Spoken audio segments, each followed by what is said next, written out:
For the next 3 months, I'll be pedaling across the Saudi desert, through a kingdom that had, until recently, been completely closed off to non-Muslim visitors. This is the journey so far, over 1,300 kilometres through Israel, Palestine and Jordan. And this is Saudi Arabia. 2.15 million square kilometres. You can fit my home country, the UK, into it almost 10 times. This was unlike anything I'd faced before. Vast distances, no water, world-famous hospitality, and an infamously repressive regime. But this method of transport has its benefits. Access. On a bike, I'd be flying under the radar and find myself in places I'd never otherwise be able to film. From megaprojects rising from the sands of the desert, reshaping the landscape, to semi-nomadic Bedouin communities, where people spend months living out in the wilderness. And cultures so religious that daily life moves to the rhythms of Islamic prayer. Until very recently, this had been one of the most closed and repressive countries on Earth. But now I had a chance to see it up close, in a way most outsiders never do.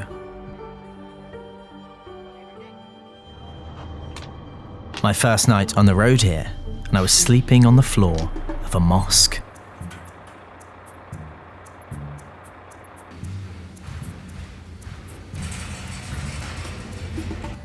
I'll be in here until about 10 to 6 tomorrow morning, because at 6 o'clock, that's when prayers start, and I have to move all of this stuff out before people come in to pray.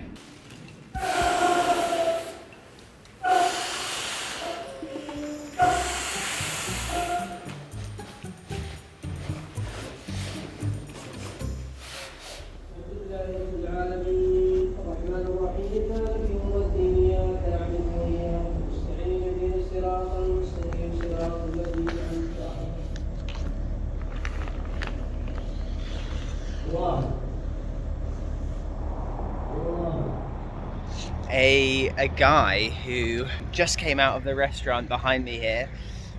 I hadn't spoken to him at all. He just saw me with my bike, I guess. But he came out of the restaurant and gave me 2 wraps that he'd bought for me, which is so kind. That's just a really nice way to start today. It's just starting to get light on the horizon. So I'm gonna have this for breakfast now. Then I'm gonna set off really early today.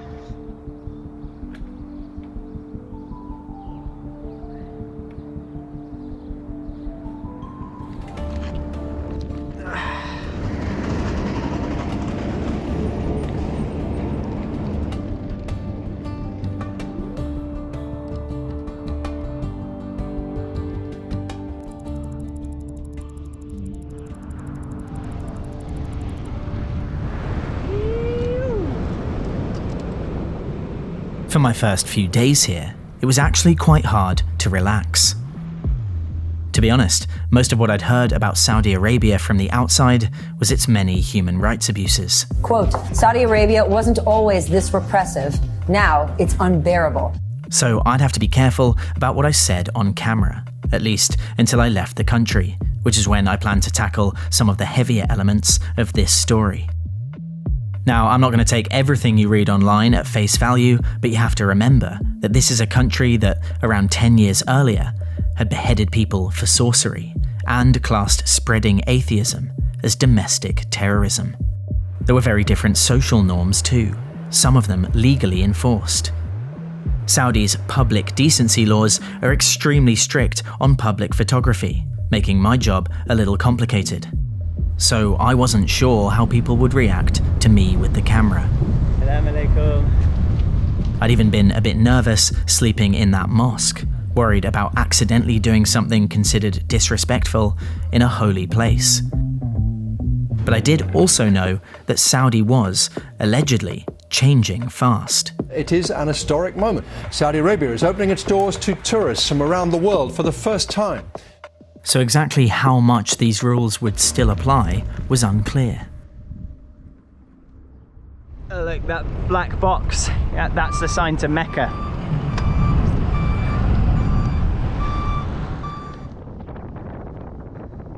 And on my second day on the road here, I was cycling through a symbol of all these changes. Because something was happening out here in the desert.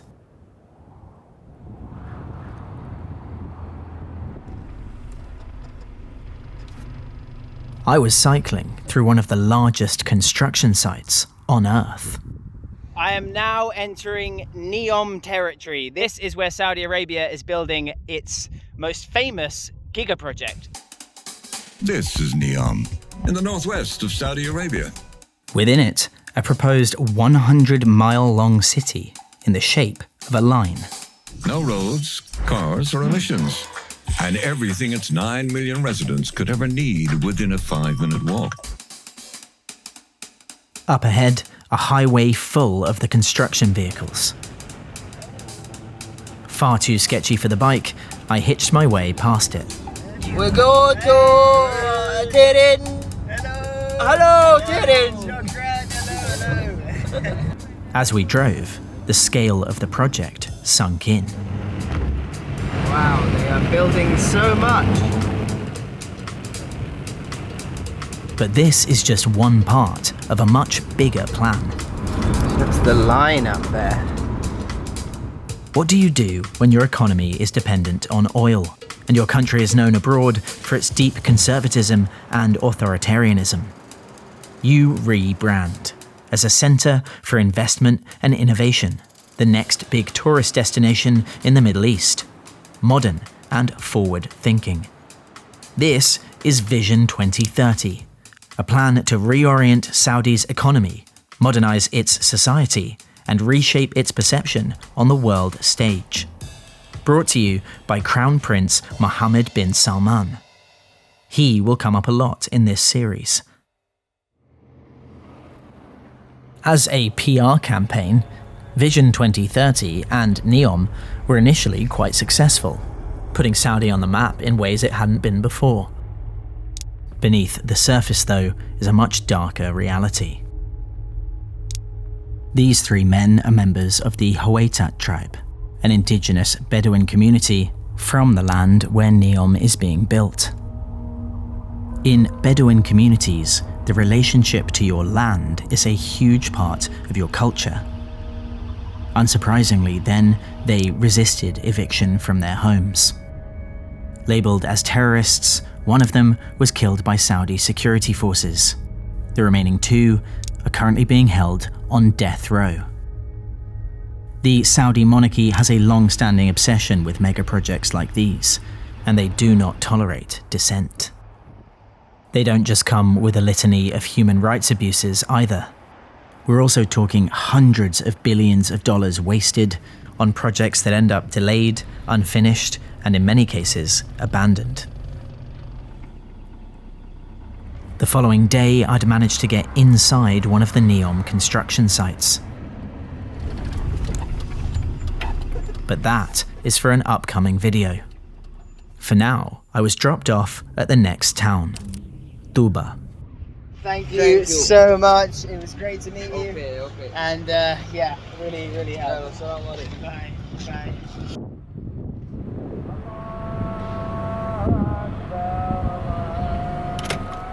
Here, I was looked after by Ibrahim. Ibrahim, thank you. Welcome to Saudi Arabia. Shukran. This looks fantastic. This is really good. This Zabib.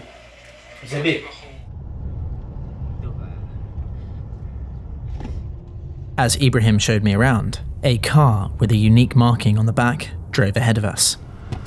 You see? This one. Yeah. Like, you know, Mutawa? So that car is the former religious police, I think. Once granted the power to arrest, they were stripped of most of their authority in 2016. Again, all part of the reforms that have come with Vision 2030. مالك دخل؟ ايش دخلك؟ ايش دخلك؟ ليش تلاحقني؟ ايش تبغى فيني؟ لا الحكومة ما حطتك عشان تلاحقني. الحكومة قالت ما في مطاردات وقالت ما في أحد، شغلتكم تنصحون الناس وتمشي. مالك دخل في أحد. Now, whoever was driving the car ahead was relegated to reminding people to go to mosque through a megaphone. With all these changes, at the time I was cycling here in 2023, Ibrahim told me I'd caught Saudi at a very particular moment. I think a good time to coming to Saudi Arabia now.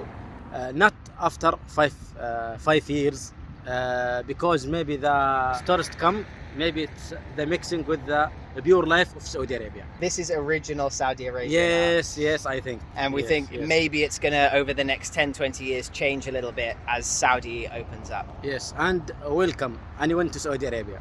Thank you. After a couple of nights here, it was time to leave the cities behind and head out into the desert. Where's my tent? In my hand, for God's sakes. I was cycling to Ibrahim's family farm, a day's ride inland. Okay, see you inshallah. Thank you for everything. Shukran, Ibrahim. Okay, thank you, you're welcome. And thank you to your family. Salam alaikum. Good, how are you? Kefalik? And this is where it felt like the journey across Saudi would truly kick into gear. So I'm coming off here and just going onto this small road into the desert, which I'm kind of excited about because I expected to only be cycling on really busy main roads.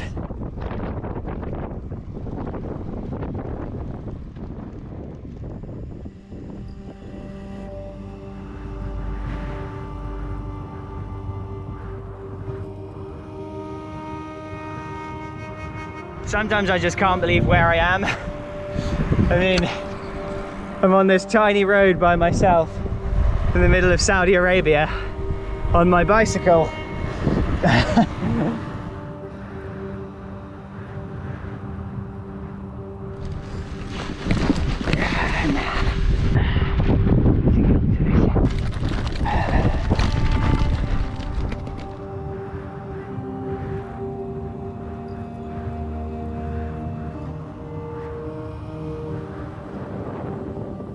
Oh man, I've just realised I really don't have enough water on me today. I'm hoping there'll be, I think there's going to be a few Bedouin around. I might be able to stop and ask them. But, oh, that was stupid. I've only got 2 litres on me to get another 55 kilometres. No. Ah, yes, maybe. Salam alaikum. Hi, it's Materin. That guy just gave me a bottle of water, so that will keep me going for a little bit. He's like, you need petrol? Benzene? Be nice to have a motor. It's so beautiful here. Wow. And such a nice change from the big busy roads. Look at this. Yoo-hoo! This is amazing.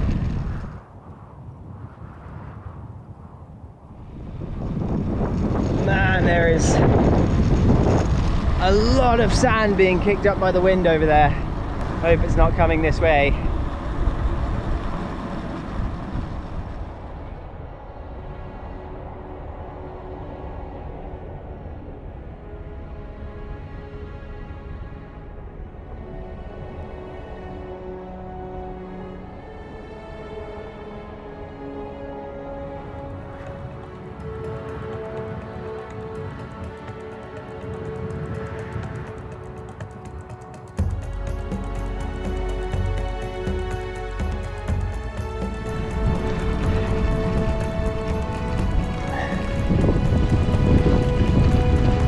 I don't know what I expected from Saudi Arabia, and especially from this part of the journey. Wow, big headwind.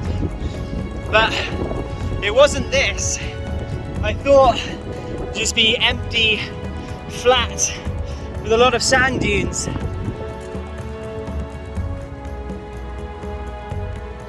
Instead of dunes and flat landscape, I was pedaling through the Hejaz mountains, which stretch along the west coast of Saudi Arabia.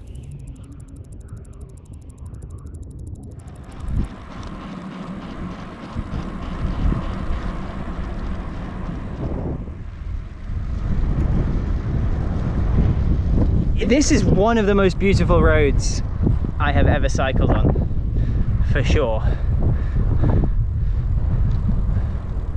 It wasn't just the mountains that surprised me. It was greener than I expected. There's suddenly so much greenery around here. On the map, this whole area is a river, but Saudi Arabia has no permanent rivers. There's not a single river that has water in it year round. So instead you have these valleys that are dry most of the time, but when it rains up in the mountains, they fill up with water very, very quickly. You get some crazy flash floods around here. They can be quite dangerous because, I mean, look how this road is from down there to keep it above the water.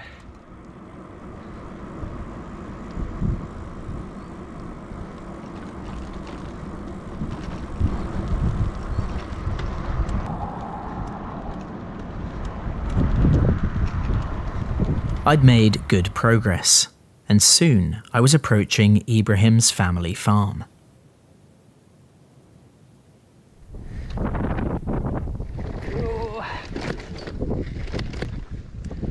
Okay. Whoa! That's what happens on sand with a bike like this.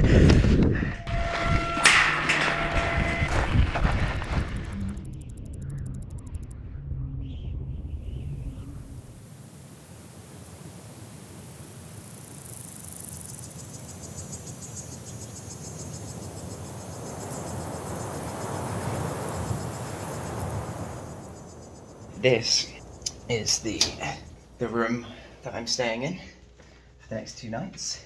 Yeah, just there's a load of food left on the table. There's a massive TV. I always worry about scorpions and snakes, but I haven't seen any yet. I'm so glad I arrived here before dark, apart from the lights here at the farm. If I look down the valley I just came from in that direction, behind me, you can't see anything. I'm well and truly by myself out here. Just me, the moon, and the Hejaz mountains.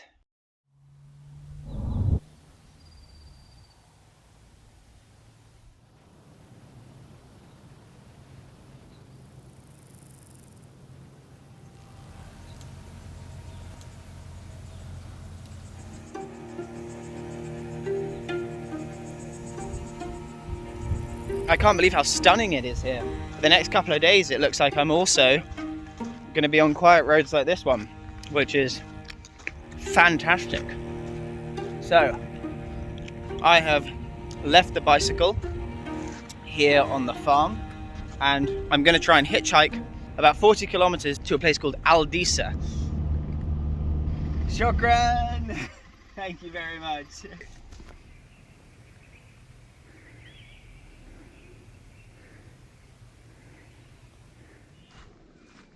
There are precious few places in Saudi Arabia where fresh water flows, and this place is one of them. So that is why it is so green here.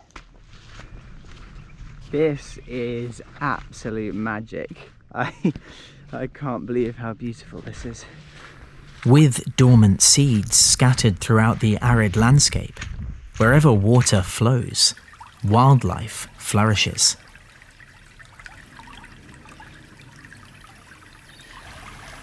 Disah is an oasis fed by springs.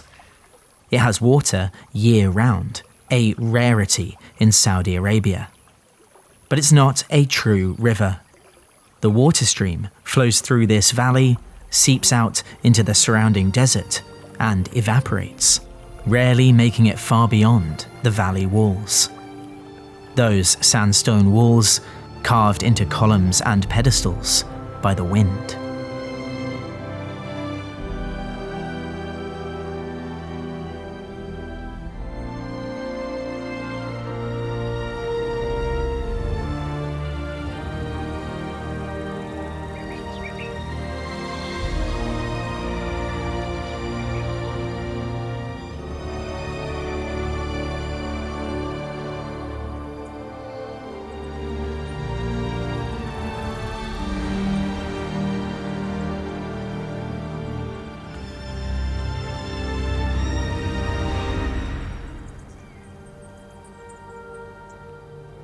I followed the trickling waterway for almost an hour before Saudi hospitality would strike again.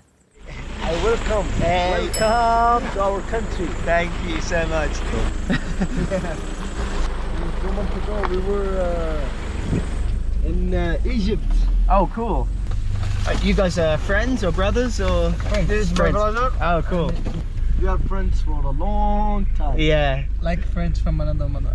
yeah. Brother from another mother.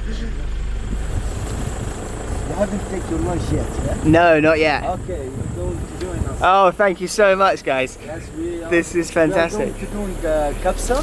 What's that? It's Saudi food. It's rice with meat. Oh, nice.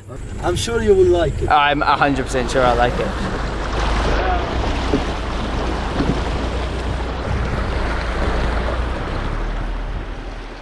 So much for worrying about the reactions to my filming. Almost everyone I met here seemed to love the camera. Hi.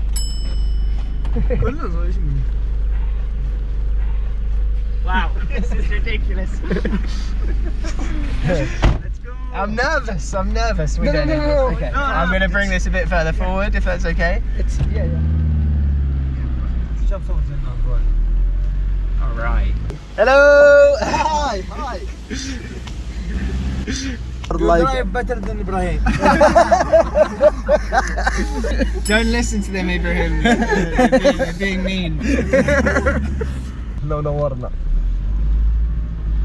We're going to tell you Saudi poetry. It said يا مرحبا واحترامك بس لا جيت زدت الشرف لي والله أعزك وقلبي حس وتراك مثل الأخولية. It's mean like you're welcome.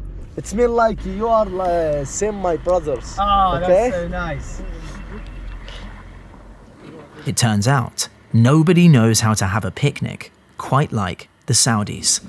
So I've been picked up by a group of Saudi guys who have just finished studying at university, and so they're traveling here to sort of celebrate and also have some time off. We're gonna have some lunch, or early dinner actually, it looks like now. Disah emptied of visitors, and it was just us remaining.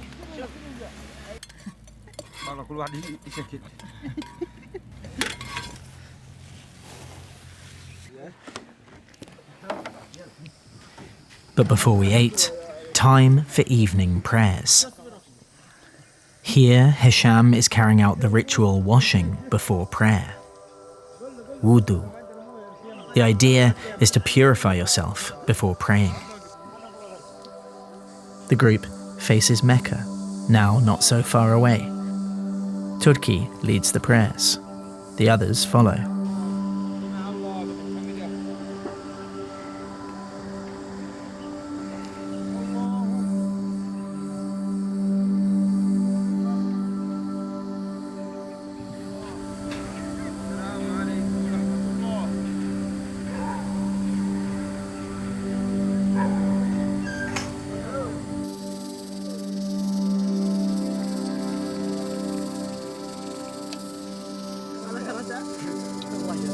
Hello.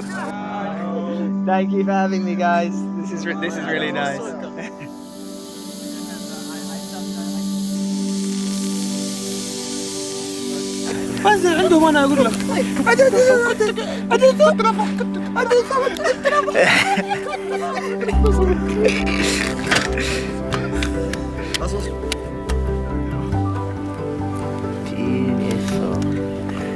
Wow, guys, this is impressive that you can make this out here without a kitchen.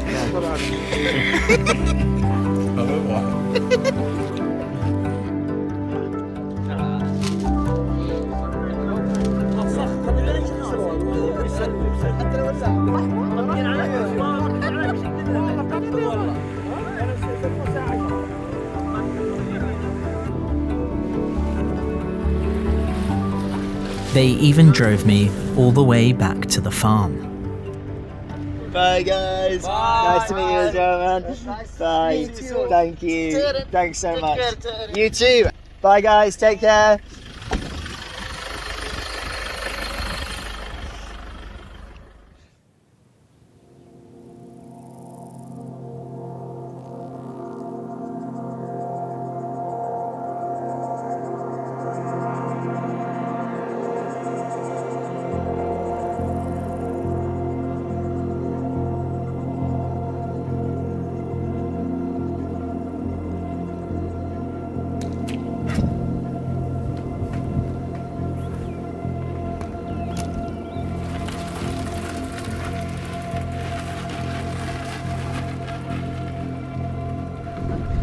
Okay, another day begins.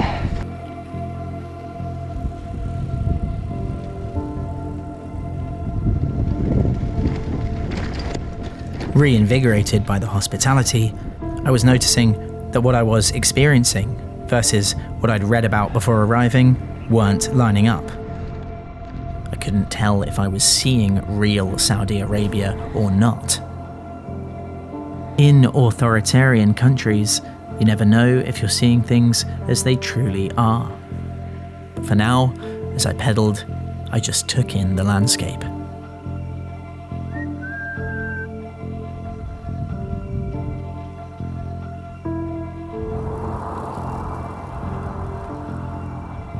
There's lots of camels around here. I guess they're not used to seeing cyclists. You'd think it would be totally devoid of life out here, but lots of cattle of some kind over there. Someone's clearly been doing donuts here in the road. Every once in a while, in the middle of nowhere, a momentary break from the silence. They're all saying hello. Those must be destined for NEOM. I can't think of anywhere else they would be headed.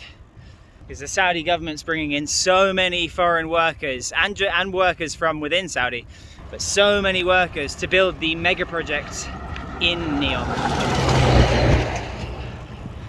I am headed straight through those mountains up ahead, so it looks like I've got quite a lot of climbing left to do today.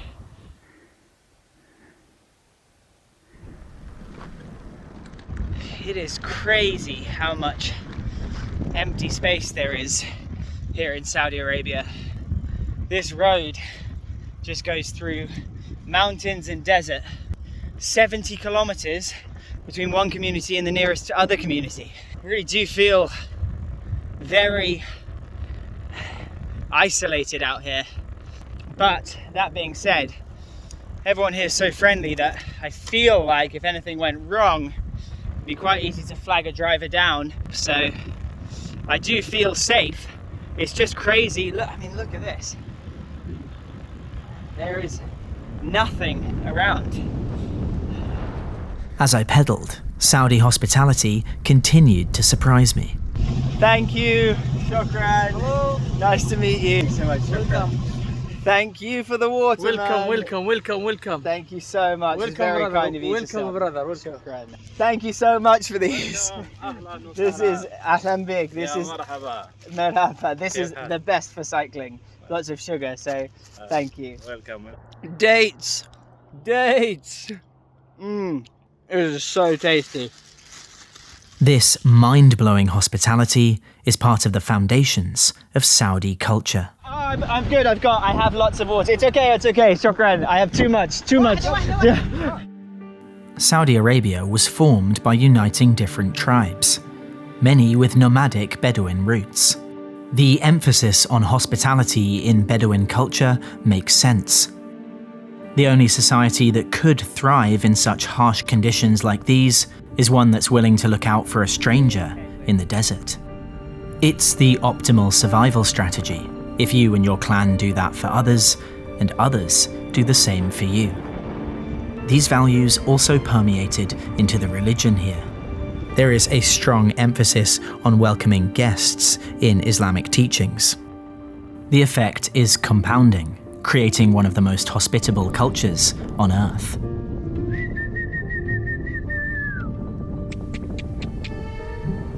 Long day, but here we are on one of the last downhills. There's a small collection of buildings just at the foot of those mountains in the distance, and that might be Bedouin. I hope it is, because I'm pretty knackered and I only have about an hour and a half of daylight left. Well, I'm definitely going to be out after dark. Wasn't the plan, but I did set off very late today. Salam alaikum. Alhamdulillah. Wow. So before I even got to the town, a guy pulled over. He asked if I needed help. I told him I'm going to this town, and he said, "Oh, I have a farm, come to mine."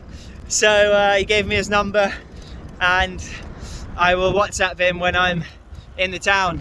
So I've got a place to sleep tonight. All right, this is the car, the Nissan. That's the guy who I'm staying with, I think.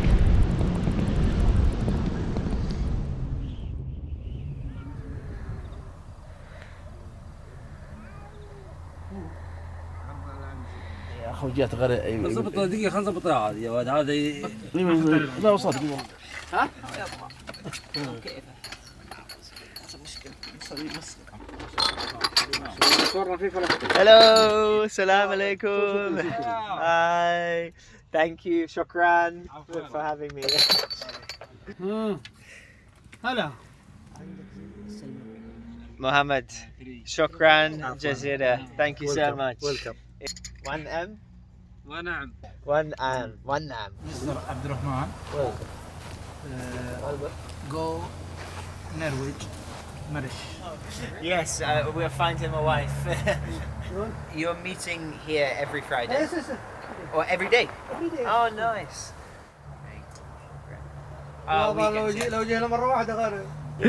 Hey! As the evening drew on, my hosts showed me how they baked bread the traditional Bedouin way. This is Arbood bread, and it's prepared in the ashes of the fire.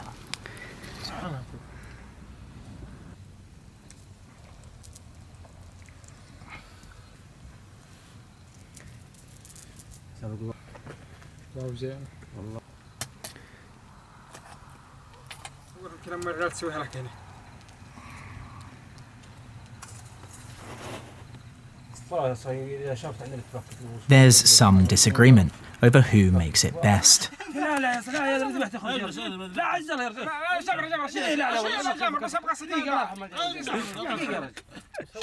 that. very هين very هين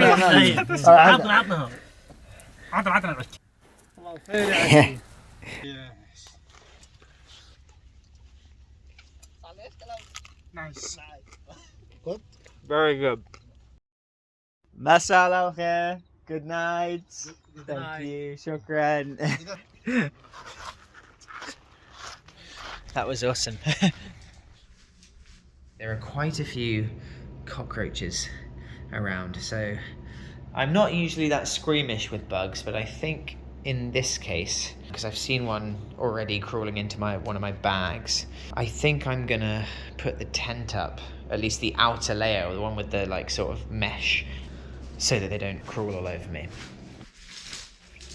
All right, here is where I'm sleeping, and this is gonna give it some mood lighting. That's better.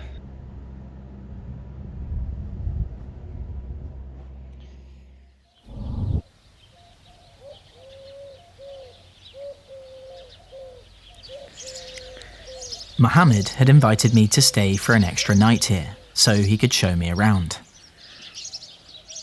This is Mohammed's farm. It's just amazing how green some places are here. totally not what I expected at all. Another element of Bedouin hospitality.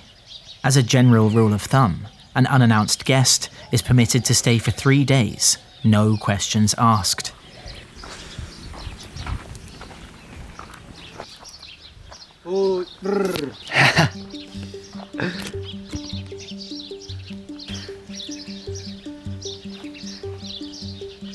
So this grass is all food for the goats. All of this.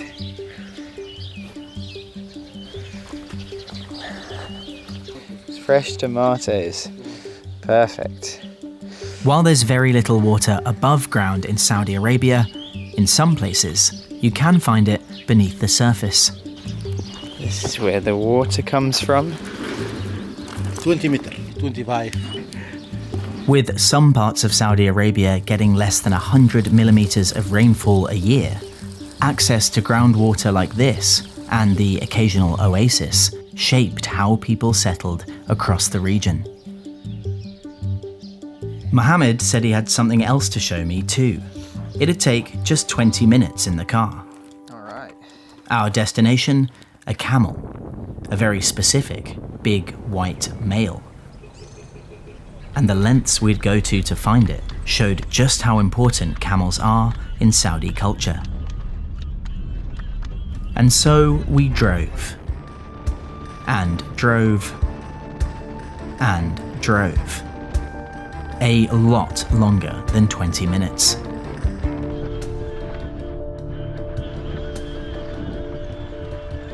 To most Saudis, camels aren't like pets or cattle.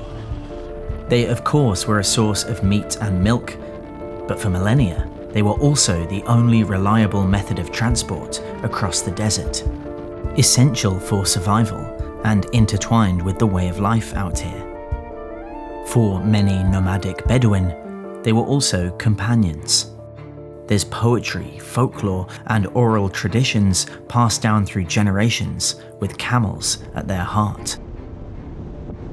Today, while life has modernized, and camels have in many cases been replaced by cars, trucks, and trains, they remain an integral part of Saudi heritage, and in some cases are even seen as a status symbol.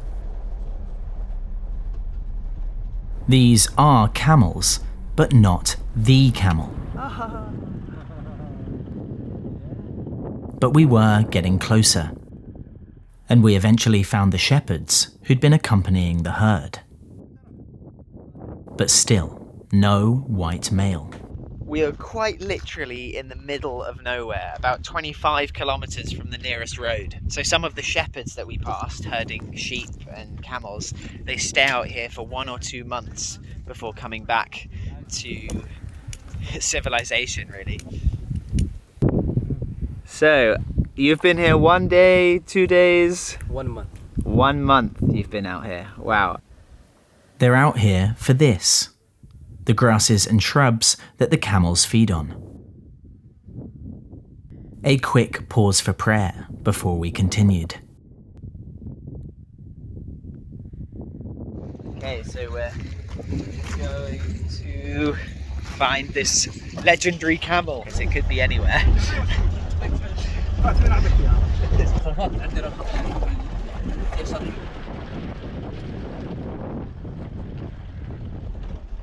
After a bit more searching, one of the shepherds managed to lead us to the herd.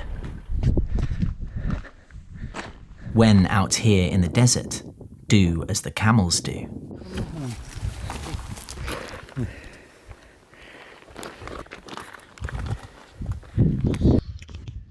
Mohammed. Whoa. Whoa, what is that? That's a really strong...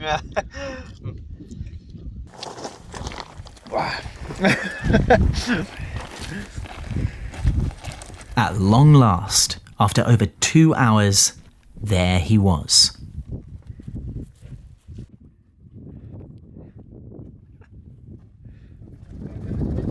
Wow.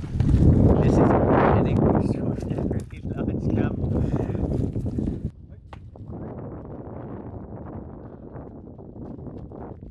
That is huge.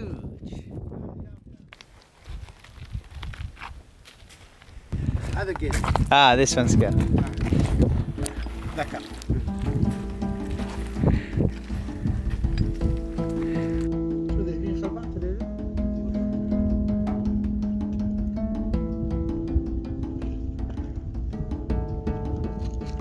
Before we left, we did our best to help the shepherd herd the camels back up through the gully we'd walked down.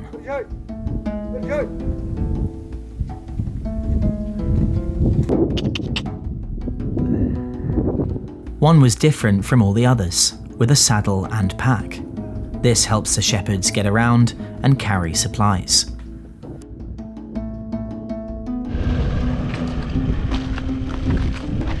There were a few stragglers to go back for.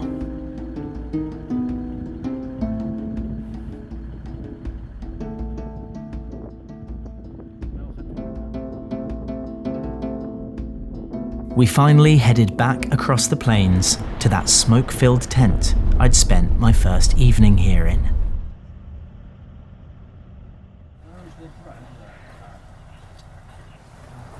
عندك عامل فرج حبشي. Wow. Listen to that sound.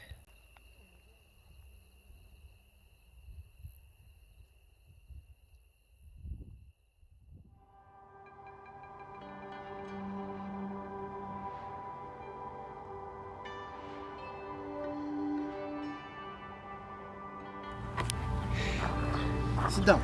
Mohammed, the final breakfast, last one. Today I'm leaving.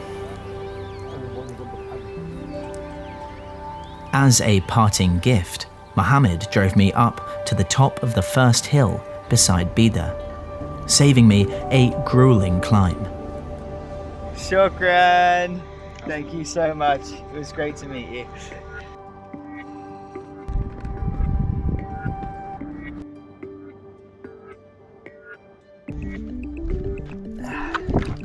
Ow! Just smacked my knee on my tripod.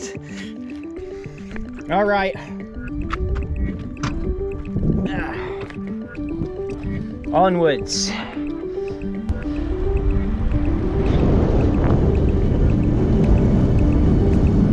This is actually quite chilly up here. I'm at about 1,000 meters above sea level, so I should probably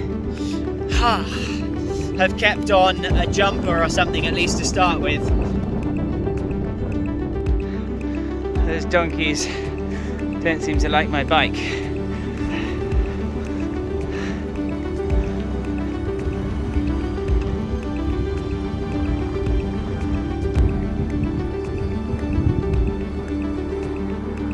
Nice little congregation of animals over there.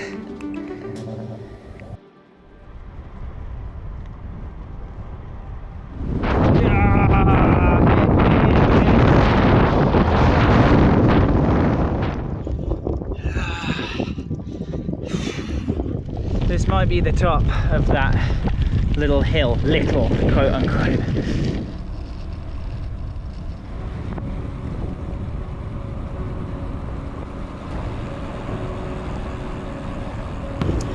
Well, as awful as the uphill before and the headwind was, this is pretty awesome. All right, AlUla, that's where I'm headed.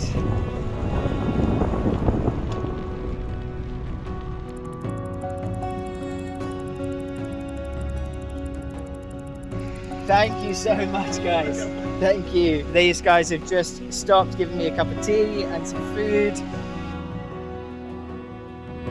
Well, that was nice. Oh, they gave me a wrap. I didn't even see that.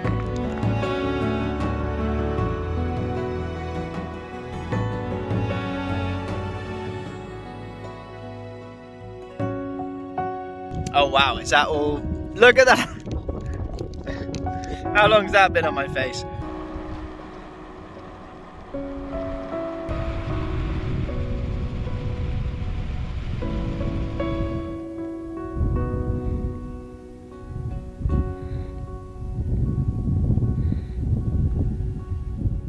I'm just a few kilometers away from AlUla now. So, I've almost made it. I'm closing in on 100 kilometers cycled today.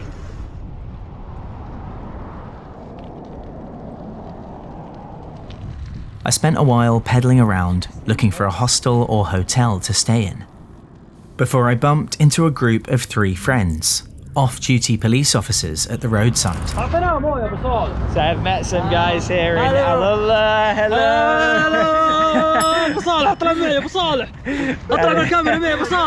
And I've been invited to stay. So I've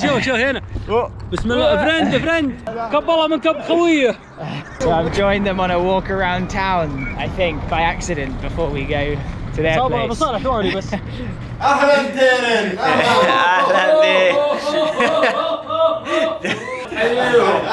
يا مرحبا بتيرن هو تيرن ولا يلا تحييهم والله. It looks delicious.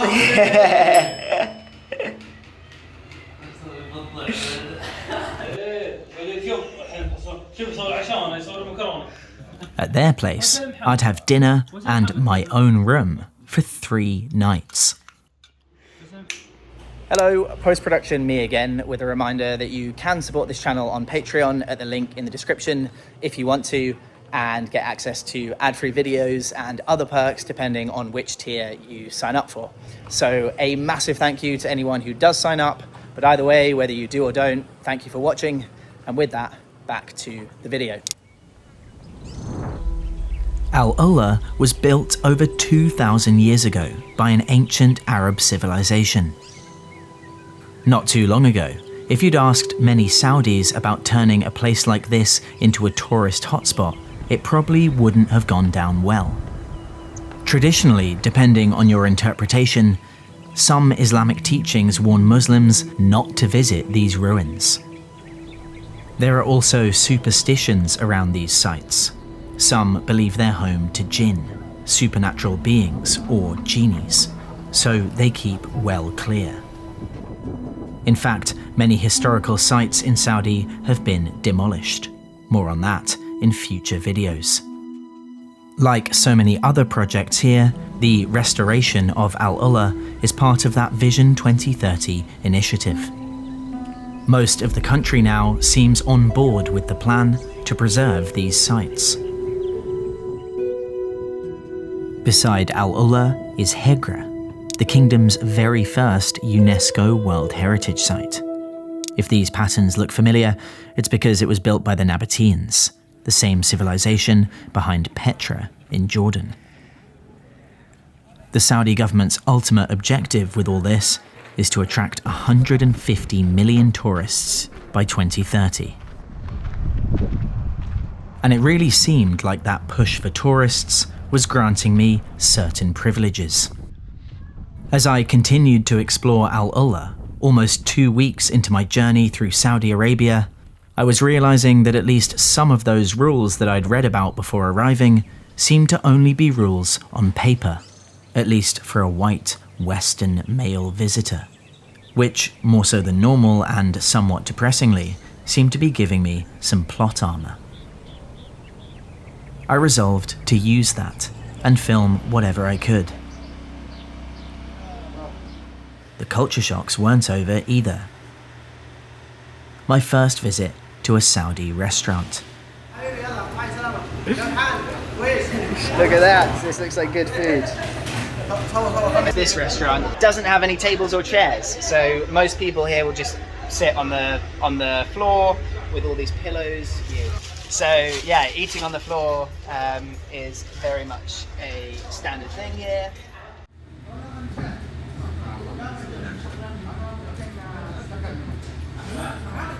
They've just closed the front of the shop for prayers, so I'm stuck in here for a bit now before I can go. All of the staff have just gone to pray, so that happens several times a day here. The fronts of shops will be shuttered, people will go and pray, so the shops will be closed for about 15 minutes, and then they come back to work again.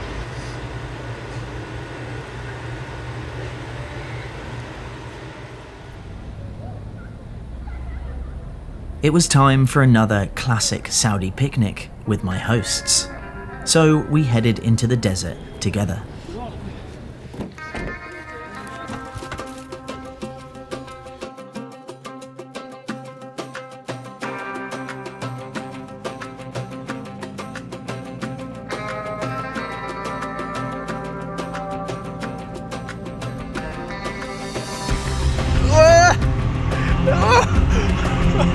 my god.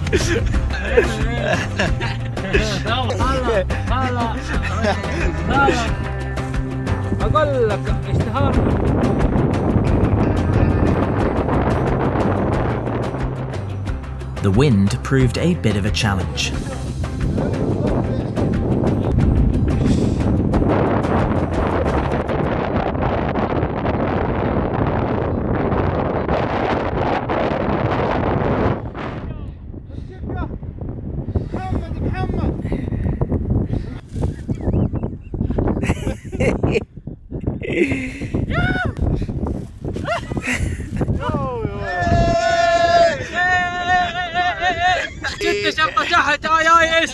I don't speak much Arabic, they don't speak much English, but we're making do.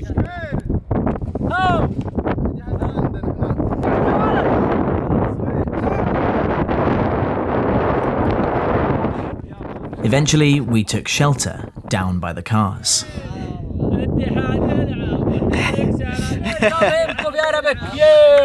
Shukran. Look at that. Welcome. Arabic coffee with cardamom.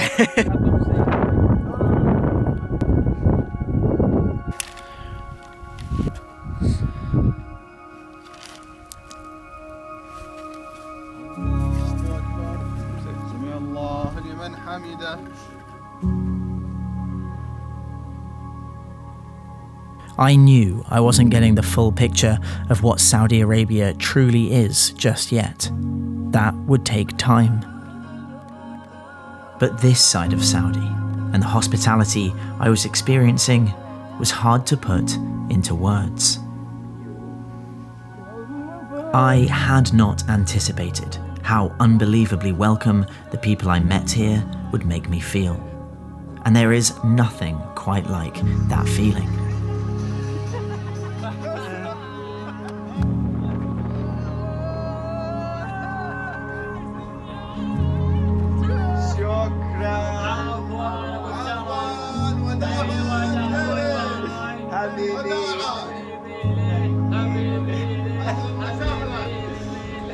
I got ready to move on, feeling a little bittersweet.